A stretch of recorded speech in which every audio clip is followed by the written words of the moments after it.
What's going on, everyone? Jeremy here from The Quartering, and I was up late last night watching an election in a state in which I don't even live in, because it was the first of its kind that I can remember.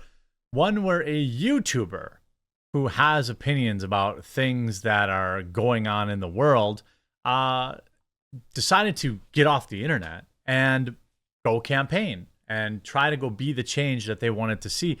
I wanted to first and foremost congratulate Brendan Herrera on what can only be described as a monumental shot across the bow to the establishment machine. This is by no means a defeat.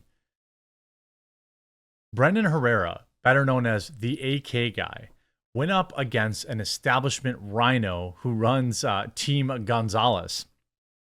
That team had to spend nearly $10 million to defeat a YouTuber by just 400 votes. And right there, I just want to, I want to give, like, legitimately, unsarcastically, extremely impressed, humbled, invigorated by what Brendan Herrera has done, because most people know him as a YouTuber. A lot of YouTubers, they create videos, they, hoard their money and they get rich, and then they still complain on the internet about things that they don't like. Well, Brendan Herrera did what it set a standard. It was inspiring to see as it shook out, and the establishment media is freaking out today. $10 million to defeat a guy by 400 votes. In my mind, in the next election, Herrera will win, and will win easily. Representative Tony Gonzalez, who slammed scumbag Republican headliners, survives Texas GOP primary challenge from a YouTuber. Of course, you might know him as Brendan Herrera and or that AK guy. And I really hope he runs again, because this guy's vulnerable. Think about all these losers that are lording over us. I mean, I'm inspired. Now I'd have to overcome, of course, my famous clip of being drunk and taking a leak in my unfinished basement in Wisconsin. But perhaps that would endear me to several of my other Wisconsinites, because nobody out here thinks that's weird. Just internet weirdos who probably don't even have basements think it's weird. Representative Tony Gonzalez narrowly avoided defeat on Tuesday after fending off a YouTube influencer. Oof, sorry, Brendan. In the Texas Republican primary runoff election. Now, when you get a runoff election, it means you didn't win by enough. So they hold another election between like the top two to see who wins. The future of America remains bright as ever, Gonzalez wrote on X after his projected victory. By the way, he called it early. He celebrated way early. When I went to bed, there was like 300 or 400 votes separating, or no, there was like 500 votes separating them. And there was still some level of votes to come in, and this loser had already tweeted out his victory and got ruthlessly destroyed.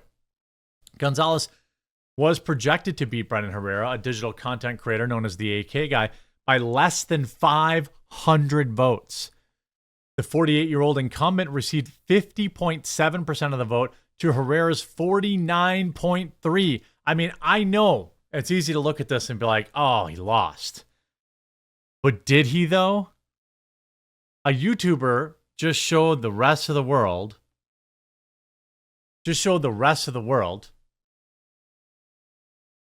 that you can go out there and be the change.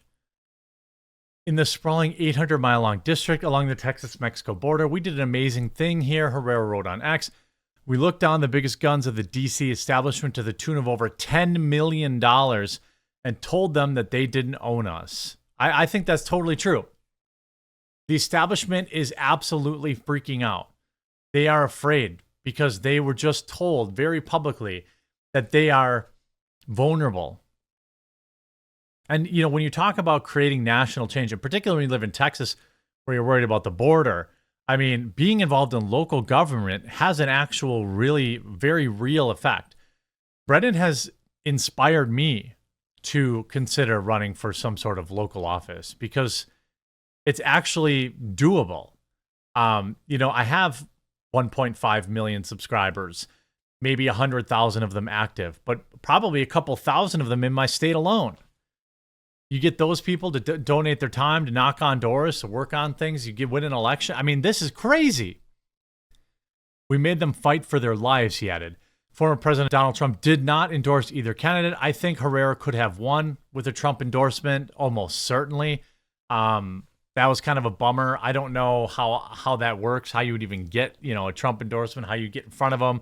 I don't know if Brendan knew anybody who might introduce him to Trump. I don't know. Herrera, who argued the former president couldn't win in the general election and mocked former first son Barron Trump during a February 10th podcast, received endorsements from House Freedom Caucus members Bob Good, Eli Crane, as well as Matt Gaetz. Wait, Herrera, who argued the former president couldn't win in the general election. Well, I don't know. The media's misquoting him, so it was probably part of a joke. I don't know. Gonzalez was, of course, backed by that loser Greg Abbott and House Speaker Mike Johnson of Louisiana, who attended a fundraiser for the incumbent days after Gonzalez trashed GOP hardliners in Congress as real scumbags. Imagine that. This guy had to spend $10 million to keep his position, a position that pays a few $100,000 a year. Just think about that for a minute. Think about what Brendan Herrera has exposed. This guy spent $10 million to keep his position of power by only 400 votes. Think about what that position's actually worth.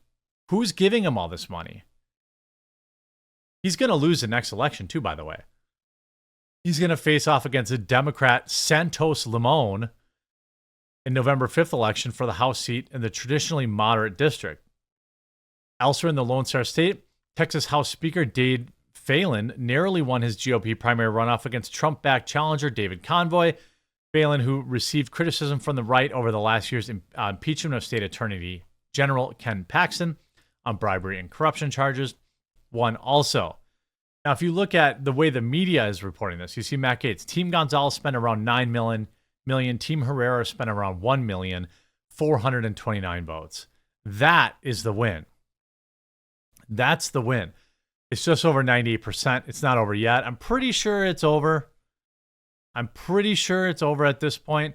But, I mean, what an incredible win. This shows that the establishment is vulnerable, that you don't need, that money can only get you so far. Look at this. Look at the Daily Beast's reporting of it.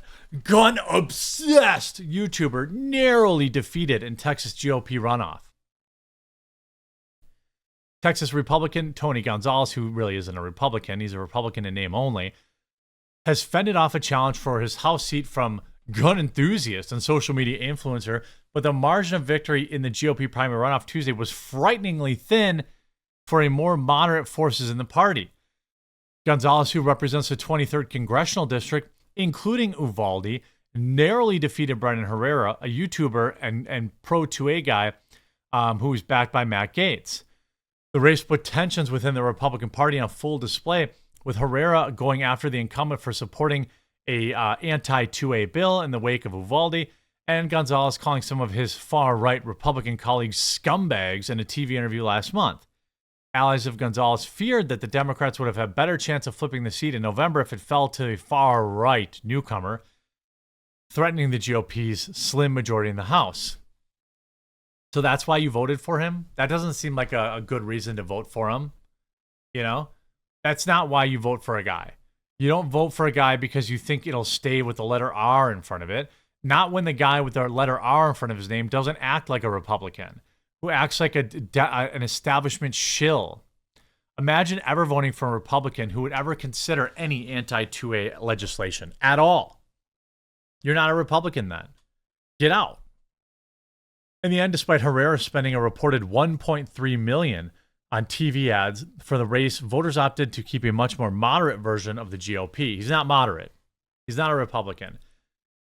His victory reportedly at a steep price, with several super PACs pouring in more than $4 million into TV ads to take Herrera down. Gonzalez spent a whopping $1.9 million on TV ads, according to Politico. Herrera told supporters on social media just after polls closed, "We did an amazing thing. we made them fight for their lives. He did. Brendan Herrera did do that. And, I'm so proud of him. I'm proud of everybody who got out and got mobilized to support him and got him to go vote. His friends, obviously, donut operator there, working with him. I mean, he is very popular in Texas, but he made them fight for their lives. He made them get nervous. He made them freak out. Still, next time, I think he really can win. I think he can win. I think he can win bigly. And I really hope that more people start supporting and get these rhinos out of there, get loser, fake, fake Republicans out of office. Obviously, fake Democrats probably should get out of the office too, but they're all fake. So hopefully next time around, Brendan can kind of push things over the edge. He only lost by a few hundred votes. People will remember him next time. So again, congratulations, Brendan, on your campaign. And I really, I look forward to being able to help you out in the next one. Hopefully you aren't discouraged and hopefully you continue to run. I hope you enjoyed this video. If you did, make sure you leave a like on it and we'll talk to you again real soon.